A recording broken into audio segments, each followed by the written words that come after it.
गीतसाराय गीततत्त्वाय गीतगोत्राय धीमहि गूढगुल्फाय गन्धमत्ताय गोजयप्रदाय धीमहि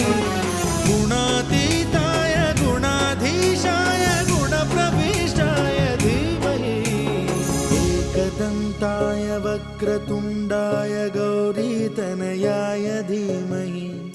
गजेशानाय भालचन्द्राय श्रीगणेशाय धीमहि